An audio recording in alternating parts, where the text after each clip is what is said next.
kaming naranasan. Marami na pong nag-discriminate sa amin, yung mga kalaban namin. Tapos, porke babae daw po kami, hindi po namin kayang makipagsabayan sa kanila, mga lalaki. Lagi po kaming talo, ganyan, sa mga sinasalihan namin. Dahil po sa Showtime, napatunayan po namin na marami po palang mga taong nakaka-appreciate sa mga kababaihan.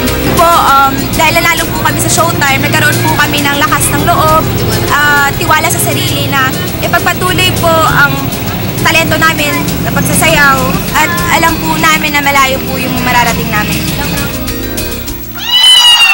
JJ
Palakpakan po natin yung madlang people. Grabe, in character kayo. Gagaling ninyo. Sino yung gumagawa kanina yung gumagano? Yung bumabaligtad? Kayong dalawa? Ang galing nyo. Ako, hindi ko kaya yung mahirap yun, ha? Tsaka yung, asan na yung, ito. Alam mo, ang galing mo sumayaw. Ang sexy mo sumayaw, ha? Ang galing mo. Talaga nakaganon ako sa'yo. Inaabangan ka na bawat galaw mo. Ang galing mo. Okay, nanonood din lagi si Miss Claudine Barreto. Oo. At saka si Carla Avellana. Isang pagpapatunay talaga ang Showtime ay hindi lang show ng mga kapamilya at kapuso. Wow. Lahat talaga ka-Showtime ang tawag. Si Clau, ho? Si Carla. At sulit na sulit ang umaga nila tuwing nakatutok sila sa Showtime. Nakakaaliw itong grupong ito. Gustong-gusto ko yung ginawa ninyo. Yung pag kumilos kayo, talagang may bagsik, may angas, hindi lang basta kilos ng isang pangkaraniwang pusa. Parang tigre! May galit. Ganon.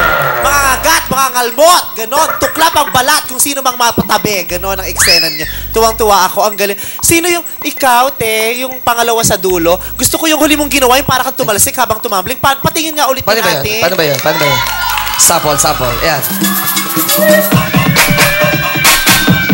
Ayan, oh! Oh. Diba?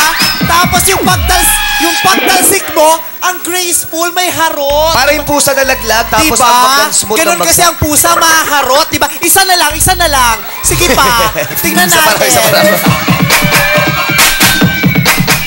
Oh! Diba? Karakter, ha? Pag gumanon talaga siya, parang may harot. Kaya mo ba yun, Vice? Isa na lang. Kaya mo ba yan? Ha? Pusa siya, kabayo ako. Ay, kabayo ka. Hindi ako nakakalamat. Naninipa ako.